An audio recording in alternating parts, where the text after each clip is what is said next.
नमस्कार दोस्तों। आज हम दिनचर्या पर बात करेंगे और यह भी सोचेंगे कि क्या संपूर्ण सेहत बिना डॉक्टर के संभव है या एक सपना है या फिर हकीकत है।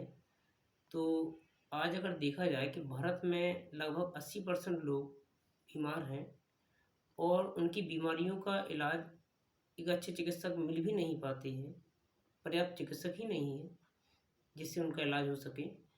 तो हम ऐसा क्या करें कि बीमार ही कम पड़ें और छोटा-मोटा जो हमें दिक्कत होती है बीमारियों की, वो अपने आप ही हमारी सही हो जाए। तो आज से लगभग 3000 वर्ष पूर्व महर्षि भगवत जी हुए, जिनने अष्टांग हृदयम रचा और आयुर्वेद के बहुत सारे रहस्य उन्होंने उसमें लिखे हैं। तो यदि आप उनका ग्रंथ पढ़ेंगे तो आपको बहुत अच्छा लगेगा। उसका कुछ मैं सारा कुछ सूत्र मैं आपको बता देता हूँ कि बीमार व्यक्ति ही अपना सबसे अच्छा चिकित्सक हो सकता है और बीमारियों से मुक्ति पाने के लिए दैनिक आहार विहार में स्वस्थ रहने के सूत्रों का थोड़ा पालन करना पड़ता है हमें। तो हम आपको बताते हैं कुछ ऐसे सूत्र हैं, 10-12 सूत्र, 13 सूत्र जो आपको पालन करना है, ध्यान रखना है और आप स्वस्थ रहें। तो पहला सूत्र उन्होंने जो बताया है कि रात को हमें दांत साफ करके सोना है, या फिर आप टूथब्रश या मंजन नहीं करते हैं तो आप रात में हल्का गर्म पानी के कुल्ला कर सकते हैं और मतलब हमारे दांतों में कुछ भी कण मौजूद ना रहें खाने के। और सुबह उठकर हमें बिना कुल्ला किए हल्का गुनगुना पानी पीना है, और बैठ के घूंट-घूंट करके पीना है, जिससे अधिक से अधिक हमारी लार अंदर जाए। और वो लार बहुत फ़ायदा करती है क्योंकि लार में क्षारीय तत्व होता है और हमारे पेट में अम्ल बनता है। तो अंदर जाके ये दोनों चीज़ें न्यूट्रल कर देती हैं पेट को और पेट में अच्छा पाचन होता है। तो 1 गिलास से हमें बढ़ाते हुए और 1 लीटर या सवा लीटर तक हम पी सकते हैं सुबह पानी। उसके बाद आप फ्रेश हो। और हमारा दूसरा नियम है कि भोजनान्ते विषमकारी, कि भोजन के अंत में पानी पीना विष के समान है। तो हमें खाना खाने के आधा घंटे पहले पानी पीना है और खाना खाने के 1.5 घंटे के बाद पानी पीना है।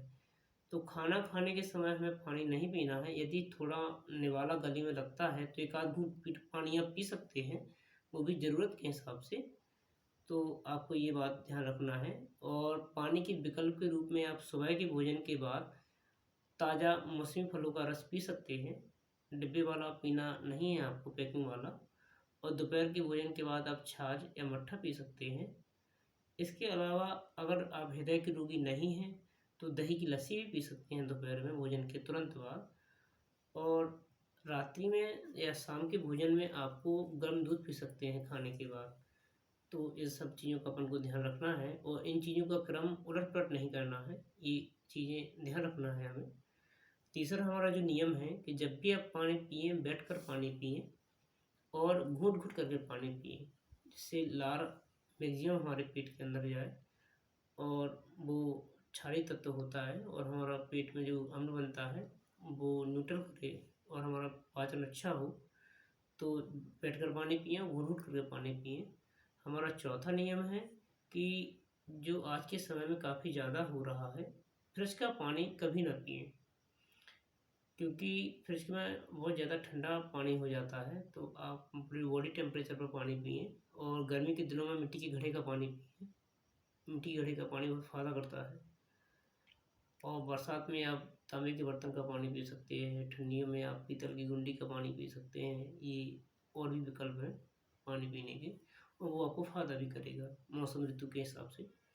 हमारा जो 5वां नियम है, सुबह का भोजन सूर्योदय के 2 से 3 घंटे के अंदर हमें कर लेना है।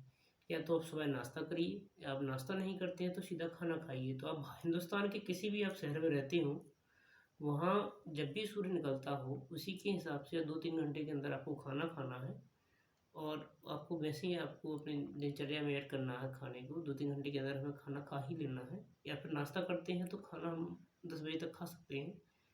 तो आपको ये अपने हिसाब से, अपनी शरीर की प्रवृत्ति के हिसाब से सेट करना पड़ेगा। हमारा जो 6वां नियम है, दोपहर का भोजन और सुबह के भोजन में 1 तिहाई करके खाना है। दोपहर का भोजन जो हम खाएँगे, सुबह के भोजन का 1 तिहाई खाएँगे। यानी कि आपने सुबह अगर 3 रोटी खाई हैं, उदाहरण के तौर पे तो आप दोपहर में 2 रोटी खाएँ। ऐसा हमारा बॉडी का दोष होते हैं, वात पित्त कफ दोष, उसके हिसाब से खाने का ऐसा हमें करना पड़ता है। और उसके बाद आप 20 मिनट की कम से कम आप झपकी ले सकते हैं, बाईं करवट लेट सकते हैं आप, अधिक से अधिक 40 मिनट। लेकिन आपको ज़्यादा सोना नहीं है, 20 कम से कम 20 मिनट और अधिक से अधिक 40 मिनट का आपको विश्राम करना है। नींद नहीं ले रही है, सोना नहीं है। और जो हमारा 7वां नियम है कि शाम को भोजन के तुरंत बाद नहीं सोना है। कम से कम आपको 500 कदम चलना है, या फिर आप 5 मिनट वज्रासन के लिए भी बैठ सकते हैं, जो भोजन के ठीक बाद में बैठता है। एकमात्र ऐसा आसन है जो भोजन के ठीक मात्र हम करते हैं। वज्रासन में बैठने से पेट में खाना अच्छा बैठता है और वो अच्छा पचता भी है। और साथ ही हमारा 8वां नियम है वो बर्तनों के ऊपर है कि कैसे पात्र हो जिसमें हम खाना बनाएं। तो भोजन बनाने के पात्रों में हम देखें कि फ्रिज, माइक्रोवेव ओवन, एल्यूमीनियम के बर्तनों का उपयोग नहीं करना है। और प्रेशर कुकर का भी आप उपयोग करते हैं तो वो स्टील वाले प्रेशर कुकर का उपयोग करना है। और आप दाल, सब्जी या चावल जो भी आप प्रेशर कुकर में बनाते हैं तो 1-2 सीटी में ही आपको निकाल लेना है, क्योंकि अगर आप ज़्यादा सीटी लगाएंगे तो उसके जो भौतिक संगठन, पोषक तत्व रहेंगे वो नष्ट हो जाएंगे। तो आपको कम उचित या फिर 1-2 सीटी में ही आपको बाहर निकाल लेना है खाने को। और 9वां जो हमारा नियम है कि खाने में हमें रिफाइंड तेल का इस्तेमाल नहीं करना है। आप हिंदुस्तान के किसी भी क्षेत्र में रहते हो, उस क्षेत्र में जो भी तिलहनी फसल होती हो, जैसे आपके क्षेत्र में अगर सरसों का होता हो बीज तो सरसों का तेल खाएं। आपके क्षेत्र में मूंगफली होती हो तो मूंगफली का तेल खाएं, आपको फ़ायदा करेगा। और दक्षिण भारत में आप जाएंगे तो नारियल का तेल होता है, तो नारियल के तेल में आप अपनी सब्जी बनाएं, बहुत फ़ायदा करेगा। तो अपने क्षेत्र में जो भी चीज़ें होती हो, और ये सब तेल कच्ची घनी के होने चाहिए, यानी जो हम पेराई करवाते हैं सरसों की, मूंगफली की, वो पेराई वाला तेल हमें खाना चाहिए, ताज़ा शुद्ध। ऐसा प्रयास करें। जो 10वां हमारा नियम है कि खाने में हमें सेंधा नमक का ही उपयोग करना है, या फिर आप काले नमक का भी उपयोग कर सकते हैं, लेकिन आप सेंधा नमक का ही उपयोग करें। और आयोडीन वाले, ये समुद्र वाले नमक का तो उपयोग ही ना करें, क्योंकि ये बहुत हार्ड होता है, पानी में घुलता नहीं है और इसको ज़्यादा खाने से हमें किडनी अफेक्टेड होती हैं। तो आप ये समुद्री नमक कम से कम खाएं और किडनी और अपने स्वास्थ्य का ध्यान रखें। और जो आयोडीन का जो ये प्रचार हुआ है ज़्यादा, तो आयोडीन आपको सब्जियों से भी मिल जाता है, हरी सब्जियों से, तो उससे कोई कमी नहीं आती है, क्योंकि ये लाहौरी नमक कहलाता है। ये खदानों से निकलता है, सेंधा नमक, काला नमक, ये समुद्र से बनता है, ये सादा ये आयोडीन वाला नमक। तो आप सेंधा नमक, काला नमक खाएँ, उसको जोड़ दें, बहुत फ़ायदा करेगा आपको। अब हमारा जो 11वां नियम है वो हमारा नशा के ऊपर है कि कोई भी हमें नशा नहीं करना है। चाय, कॉफ़ी, मांसाहार, मैदा, बेकरी उत्पाद, इन सभी का उपयोग हमें नहीं करना है। अगर हम इनका उपयोग करते हैं तो ये हमारे पेट की आंतों में ये सब चीज़ें बहुत पचने बहुत समय लेती हैं और ये आंतों में चिपकती हैं, तो हमें कब्ज बनता है। तो हमें इन सब चीज़ों से बचना है। और चाय, कॉफ़ी, इसमें कैफ़ीन होता है जो हमारी ब्लड प्रेशर को बढ़ा देता है। तो आप यदि इसका ज़्यादा सेवन करेंगे तो आप निश्चित ही लंबे समय में कोई किसी न किसी बीमारी के आप शिकार हो जाएंगे। तो आप इन सब चीज़ों से बचें। और आप चाय, कॉफ़ी की जगह और भी चीज़ें हैं, सोमरस में ये शरबत हो गए, इसके अलावा ग्रीन टी हो गई, इन सब का आप प्रयोग पी सकते हैं। या फिर काली चाय भी होती है, नींबू डाल के, वो भी आप पी सकते हैं। इसके बाद हर्बल चाय भी आप पी सकते हैं। इसके बाद हमारा जो 12वां नियम है, रात को सोने से पहले हल्दी वाला दूध हम पी सकते हैं।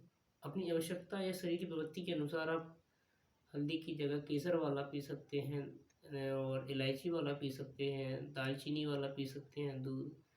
मतलब काफ़ी सारे अखरोट वाला दूध भी पी सकते हैं, बादाम वाला दूध भी पी सकते हैं, जो भी आपको सही लगे समय, मौसम और शरीर की प्रवृत्ति के हिसाब से आप वो जूस पी सकते हैं, वो दूध पी सकते हैं आप।